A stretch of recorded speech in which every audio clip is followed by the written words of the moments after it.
Dada! Bonjour à tous et à toutes. Donc aujourd'hui, je voulais parler d'une requête qui a été faite sous une des vidéos. J'ai fait il y a très longtemps, je crois qu'il y a un peu plus d'une année, une vidéo sur le mystère et le pouvoir des perles de hanche. Et c'était une vidéo en anglais, donc quelqu'un m'a demandé si je pouvais faire une vidéo similaire avec l'information en français pour les francophones. Donc moi je vais commencer tout d'abord en disant, lorsqu'on parle de perles de hanche et lorsqu'on parle des bijoux en général, c'est que dans cette vie moderne, le concept et le côté spirituel des bijoux et des joyaux qu'on peut utiliser nous les femmes pour nous valoriser ou pour toutes sortes de raisons, souvent le côté spirituel a été oublié, a été perdu. Souvent on ne réalise pas non plus que parfois certains objets qu'on met sur nous peuvent avoir une signification, peuvent avoir une influence sur le plan spirituel ou même énergétique, les deux. Et donc c'est la vidéo sur les perles de hanche, c'était spécifiquement, et c'est une vidéo que j'aime justement faire au moment de l'été, parce que c'est vraiment en été qu'on commence à voir un peu les différentes tendances et la visibilité aussi des perles de hanche. Donc pour ça, les ceux qui ne savent pas de quoi je parle, les perles de hanche, c'est par exemple un collier, ce ne serait pas un collier comme ceci, mais vous voyez qu'ici au niveau, juste avant le cori, il y a des petites perles. Donc ce serait justement un collier où il y aurait en fait que des perles tout autour, et qu'au lieu de mettre autour de votre cou, les femmes les mettent autour de leur hanche. Okay. Donc moi j'ai eu la chance et je dirais même l'honneur d'avoir vécu dans plusieurs pays où c'est une tradition et ces traditions-là sont encore vivantes, sont encore présentes, sont encore transmises et pas de manière trop séclue ou secrète. J'ai eu la chance, moi, où j'ai vécu, d'être permis de pouvoir côtoyer certaines femmes qui avaient justement des connaissances traditionnelles et de pouvoir poser certaines questions, de pouvoir être invitée à voir certaines choses et à partager certaines choses et de pouvoir aussi avoir l'autorisation et aussi, je dirais, la maturité de savoir quel genre d'information peut être divulguée au public, quel genre d'information doit être divulguée seulement dans les cercles de femmes. Parce que c'est pas toutes les informations qui doivent être étalées comme ça dans des conversations mondaines avec des personnes qui ne comprennent pas forcément. Et ça, ce sera l'objet d'une vidéo complètement séparée qui sera faite dans les prochaines semaines à venir parce que c'est un sujet qui revient assez souvent. Donc les perles de hanche, souvent, surtout aux États-Unis et en Europe, on voit l'été les femmes qui s'achètent des perles de hanche et puis souvent mettent ça avec leur maillot de bain et puis, ou avec des pantalons et puis assez bas de façon à ce que ça se voit. Donc quand on regarde un peu à gauche à droite, on voit ces différentes perles-là. Et ça, c'est parce que beaucoup de ces femmes-là, soit ne savent même pas le côté spirituel, ne savent même pas l'origine ou l'utilisation des perles de hanche, que ça a des connotations spirituelles spécifiques dans certaines traditions. Donc c'est la même chose, des fois on a des bagues, on a des bracelets, on ne sait même pas pourquoi les gens commençaient à porter des bracelets, c'est juste tendance, on voit faire, on voit que c'est joli, on voit que tout le monde en a, donc on se lance là-dedans. La même chose pour les colliers. Les bijoux, essentiellement, c'était pas juste des choses qu'on mettait comme ça au hasard, c'était vraiment la forme de l'objet, le placement sur le corps, la couleur de l'objet, la matière dans laquelle elle était faite, l'intention qui était faite, la personne qui l'avait faite, tout ça vient jouer pour influencer votre propre énergie, pour diriger certaines énergies, pour attirer des énergies. Il y a toutes sortes de raisons et de choses qui entrent en jeu quand ça se passe. Et donc, moi, dans cette vidéo, je voulais juste souligner et puis peut-être ouvrir un peu parce qu'on sait qu'aujourd'hui, tout le monde veut fabriquer des bijoux. Il y a beaucoup de personnes qui fabriquent des bijoux chez eux et qui vendent ces bijoux-là, etc. Par exemple, on voit, si vous cherchez un peu ou si vous regardez des témoignages, il y a des personnes parfois qui vont acheter une bague qu'ils ont trouvée dans une vente de garage ou chez un joaillier, une bague vintage ou quelque chose comme ça qui a été portée par quelqu'un d'autre. Et puis ensuite, on ramène chez soi, on commence à la porter, on aime bien, la pierre ou le design. Et puis, une série d'événements commence à se produire. Parfois, le plus souvent qu'on remarque sont les événements lorsque les choses qui sont négatives commencent à se produire et quand on commence à intercepter, on commence à se souvenir, à réaliser, pardon, que cette série d'événements négatifs qui commencent à vous arriver, que ce soit dans votre foyer avec des collègues, etc., a commencé au moment où vous avez introduit cet objet-là dans votre vie. Vous avez commencé à porter cet objet-là. Et après, on peut se rendre compte en allant voir justement des personnes qui pratiquent, qui sont sensibles à l'énergie et voir que parfois c'est l'objet lui-même qui dégage. Moi, je me souviens en France, quand j'étais petite, il y avait même un reportage qui avait été fait là-dessus sur une dame qui avait acheté une bague dans un magasin dans un magasin où on achète les objets qui ont déjà été portés, vintage. Et quand elle est rentrée, ça n'a fait que faire des problèmes entre elle et son mari, au travail, etc., etc. Et à un moment donné, quand elle avait décidé, elle avait réalisé que tout ça avait commencé au moment de la bague, elle s'est levée le matin, elle s'est dit, ben moi je vais enlever cette bague-là, je vais m'en débarrasser le lendemain. Et dans le reportage, on montrait que sa bague, son doigt avait tellement grossi qu'elle était incapable de l'enlever elle-même. Et quand elle a été faire un peu plus de recherche, elle a vu quelqu'un qui était sensible à l'énergie, lui a dit que la bague, en fait, c'est une bague qui avait tellement d'énergie négative en elle qu'il aurait fallu justement nettoyer l'énergie de cet objet-là avant de l'introduire chez soi. Et plus tard, ça s'est montré que c'était la personne qui avait eu la bague avant elle, c'est une femme qui était décédée du cancer et qui avait énormément souffert. Donc une partie de cette énergie négative, de cette souffrance, et s'était mise dans la bague. Donc c'est juste pour vous donner un exemple, comme quoi les objets peuvent capter de l'énergie, surtout s'il y a des cristaux dessous ou des pierres, mais aussi les métaux, toutes sortes de bijoux peuvent capter de l'énergie ou avoir de l'énergie en eux, et cette énergie-là peut nous influencer. Bien sûr, comme je le dis toujours, en tant que femme, en tant qu'individu, on n'a pas tous la même sensibilité. Il y a des personnes qui peuvent acheter n'importe quel objet, n'importe quelle bague, même s'il y a des énergies assez fortes, elles sont capables de soit les repousser, soit que leur énergie, elles sont est tellement claire et distincte que l'influence est vraiment minime. Mais pour le reste d'entre nous, d'entre vous, cette énergie-là peut avoir justement des conséquences négatives, chambouler pas mal. Donc c'est toujours bien de prendre le temps parfois lorsqu'on veut acheter quelque chose, de nettoyer ça énergétiquement, de faire juste un petit retour, de poser des questions aussi, savoir c'est qui l'a acheté avant, pourquoi est-ce qu'elle s'en débarrasse, pourquoi est-ce qu'elle veut le vendre. Ça peut aider. Parfois on n'a pas forcément cette information-là, mais au moins en demandant, on peut savoir si elle est disponible, l'information est disponible ou pas. Maintenant, les perles de hanche, moi, de ce que j'ai vu, que ce soit au Sénégal ou en Côte d'Ivoire, certaines perles sont faites dans certaines circonstances. C'est pas n'importe qui peut juste venir et dire « Oh, moi, je pense que c'est tendance, je pense que c'est pas mal, je veux telle couleur, et puis voilà. » Non, c'est fait dans des contextes qui sont précis. Dans ces pays-là où j'ai pu voir, c'est que les femmes qui les faisaient, en fait, aussi, c'est pas n'importe qui. C'est pas juste quelqu'un qui se lève un matin, qui décide que je vais me faire un peu d'argent de côté pendant le week-end et je vais commencer à faire des perles. Non, ce sont souvent des femmes qui ont déjà une approche qui est spirituelle, qui ont déjà un développement spirituel assez avancé et qui sont reconnues parfois dans la communauté pour pouvoir donner ce service-là. Donc, c'est des personnes à qui on va aller voir, on va leur demander, on va leur dire, par exemple, il y a beaucoup de finalités ou d'objectifs qui peuvent être utilisés pour les perles de hanche.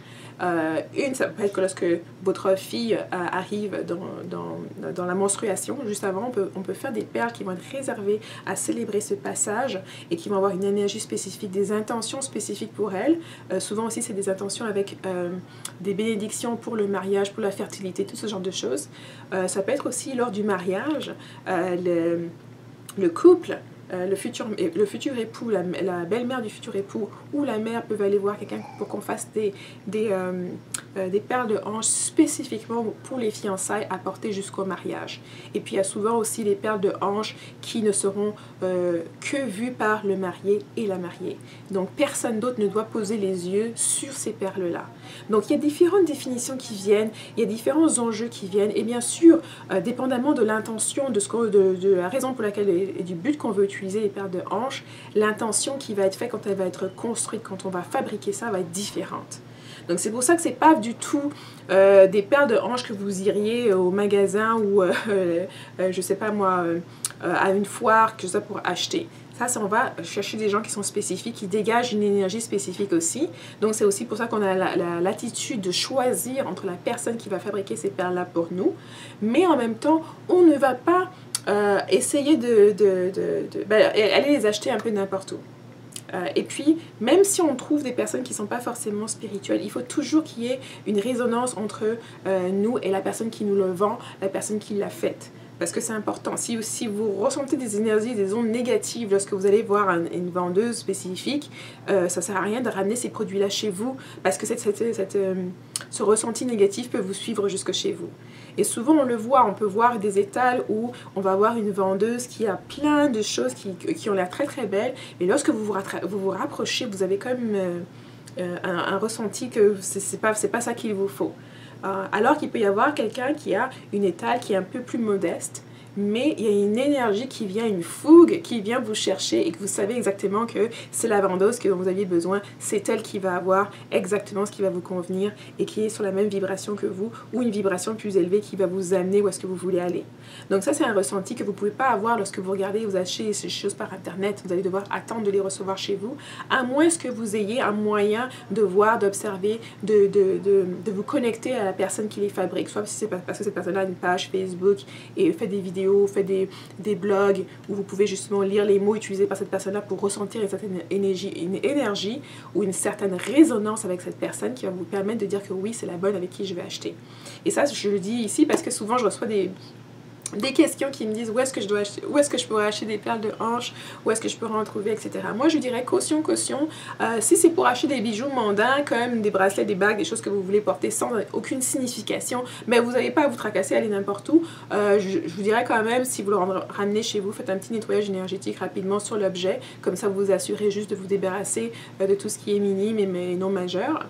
Maintenant, si jamais vous ne voulez pas, vous voulez quelque chose d'un peu plus sérieux, là, vous pouvez chercher justement dans votre communauté les personnes qui sont ouvertes, qui sont ancrées dans la spiritualité, qui ont un côté spirituel, qui ont un développement spirituel. Si elles fabriquent ce genre d'outils, c'est à elles que vous pouvez confier ça. Maintenant, il y a certaines vendeuses qui vous incluent dans le processus. Donc, ce ne sont peut-être pas des personnes qui sont, disons, initiées, etc., mais ce sont des personnes avec qui votre fréquence, avec qui vous raisonnez et avec qui sont ouvertes à vous dire, OK, quelle est l'intention que tu veux pour tes perles de hanche?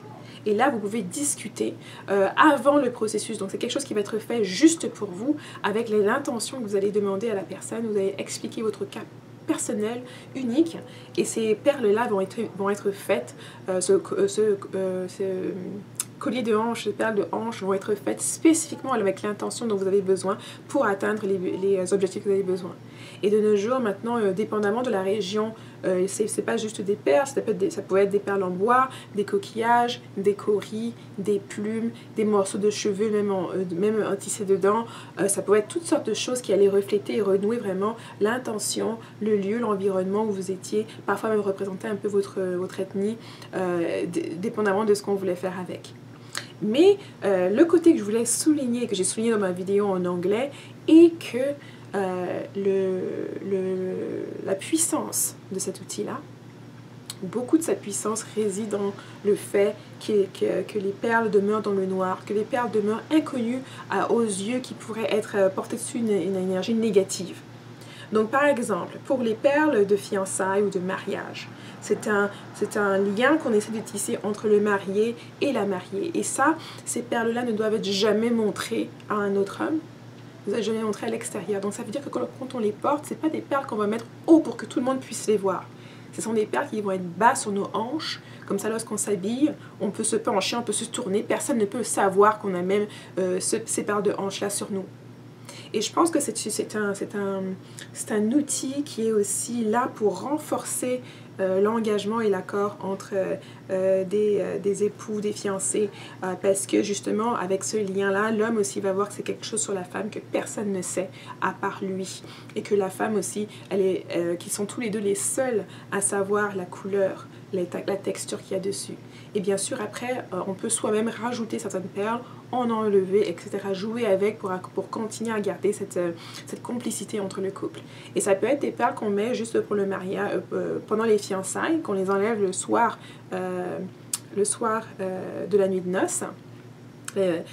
Ou alors qu'on peut garder par exemple pour les 5 premières années avec un objectif précis. Par exemple, si vous vous mariez avec l'intention que cette année-là soit une année que ces 5 années qui viennent soient une année qui soit fertile, que vous puissiez avoir les enfants que vous voulez avoir pour votre mariage, donc ces intentions-là peuvent être mises dans les perles pour cette période de 5 ans. À la fin de ces 5 ans-là, vous avez déjà eu vos enfants, vous pouvez les retirer et avoir d'autres intentions.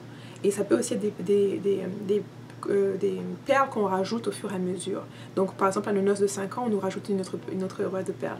À nos noces de 10 ans, nos noces de 15 ans, etc. etc.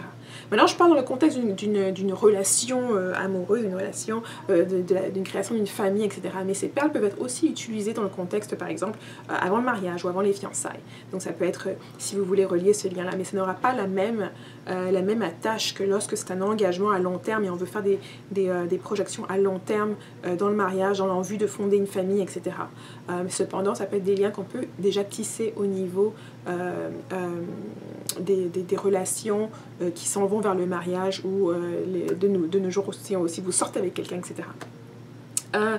Ensuite, donc c'est vraiment dans cette optique-là, je pense que c'est l'intention initiale de ma vidéo en anglais, c'était juste de pousser un peu les femmes à réfléchir un peu plus loin en se disant les bijoux ne sont pas juste des objets de tendance, ce ne sont pas juste des objets inertes, c'est pas juste une question de faire de la mode, c'est une question, c'est une résolution, une création spirituelle. On n'a pas fait juste ça juste parce que on manque d'objets à porter sur soi.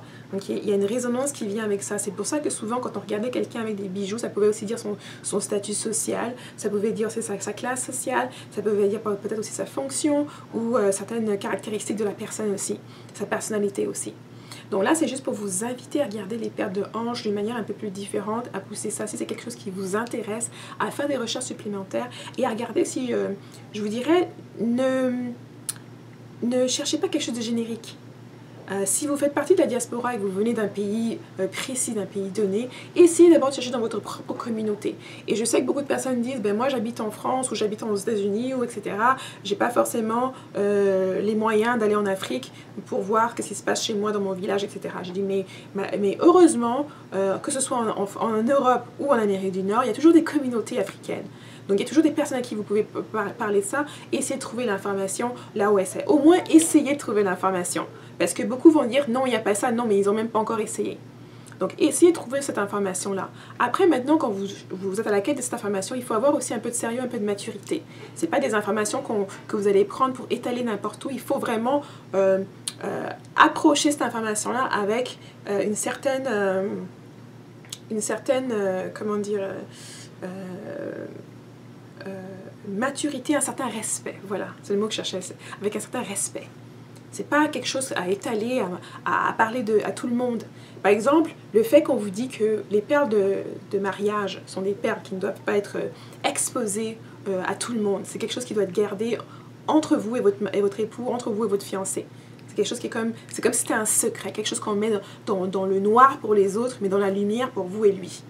Donc, c'est pas quelque chose que vous allez commencer à dire à votre meilleur ami ou vos amis, etc., que vous êtes en train de vous faire des perles de hanches. C'est pas quelque chose que vous allez en faire de la publicité. Sinon, ça va contrecarrer les intentions précises à la base.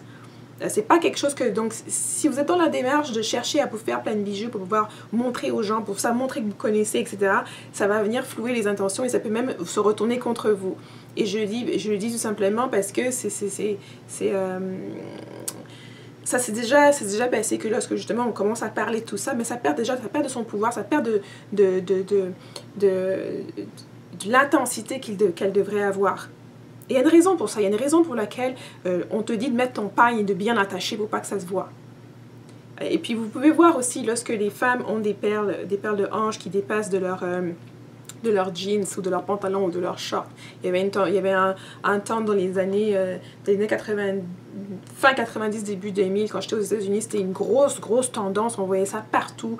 Quand les personnes qui portaient, c'était un peu la tendance aussi de certains souvenirs. Mais les perles de hanche étaient mises et puis tout le monde montrait ça. Et on voyait que justement, lorsque vous marchez en tant que femme et que ces perles sont visibles, ça attire l'attention. Et ça attire toutes sortes d'attention. Bonne, négative, peu importe.